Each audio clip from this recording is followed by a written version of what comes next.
Welcome to my channel Terkait saya Devi Firman. Di video kali ini saya mau berbagi tentang dulu ketika saya dilihat oleh kawan tersakiti dan merasa dibuat tidak enak oleh teman-teman kerja, maka teman-temanku bertanya kepada saya, menurut kamu apa yang kamu lakukan terhadap orang yang semacam dia, yang keras, yang kejam dengan kamu?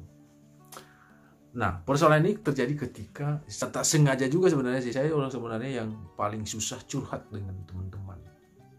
Apa yang saya rasakan itu, saya ini sebenarnya saya orang yang paling suka selalu tampil bahagia gitu. Every day is happy, always happy, always happy. Ya, happy terus, itu yang saya mau sebenarnya.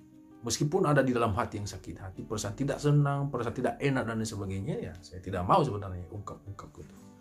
Tapi pada suatu sore hari saya datang di tempat dia, jadi bercerita di situ, berkaraoke, ya, main HP, bercanda bersama.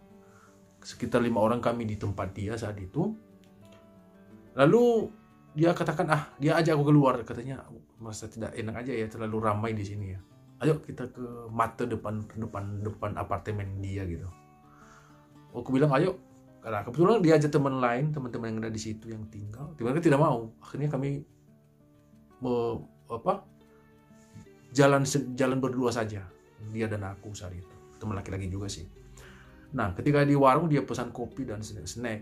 Dia tawarkan yang lain sih, beli makan, nggak mau. Saya hanya mau kopi sama snack aja, santai-santai. Banyak cerita sebenarnya, tapi yang menarik saat itu adalah ketika dia tanya saya tentang teman kerja ini. Karena dia tahu katanya karena saya ditanya karena saya orang baru di kapal. Jadi mungkin saya percaya abang ini punya pengalaman ya dengan teman-teman kapal dia gitu. Karena abang ini senior, udah 5 tahun ketika saya bertemu dengan dia di situ. Saya baru beberapa hari, beberapa minggu, dia sudah 5 tahun lebih. Berarti saya percaya abang ini punya pengalaman. Makanya dia tanya ke saya, di kapal kamu bagaimana? Apa yang kamu tidak sukai gitu? Dia sebagai bahan cerita kami di sore hari itu. Itu lebih asik gitu mungkin. Lalu banyak sih, aku juga bertanya bagaimana pekerjaan ini, bagaimana teknik ini biar lebih gampang mengerjakannya. Lalu yang membuat saya menarik adalah tentang ketika dia tanya kepada saya bagaimana dengan teman-teman, ada yang kamu tidak suka dengan mereka. Lalu saya katakan kepada ada, tapi ini bukan dalam arti saya ini hanya kita ngomong di sini aja, saya katakan. Lalu banyak cerita tentang saya ungkapkan ke dia dengan kekesalan saya, kemarahan saya sebenarnya. Lalu dia katakan kepada saya pada ujung-ujung cerita kami, menurut kamu kalau kamu misalnya nanti sukses setelah pulang dari Korea ini, apa yang kamu perbuat dengan teman yang menyakiti kamu itu? Waduh, sebenarnya saya langsung terkejut dengan pertanyaan seperti itu. Sepertinya dalam hati saya langsung terbersih, ini menguji gitu, menguji saya ini, aku bilang kan.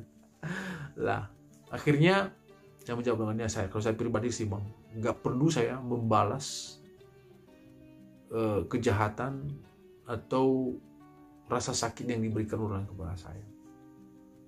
Saya hanya berusaha baik kepada semua orang.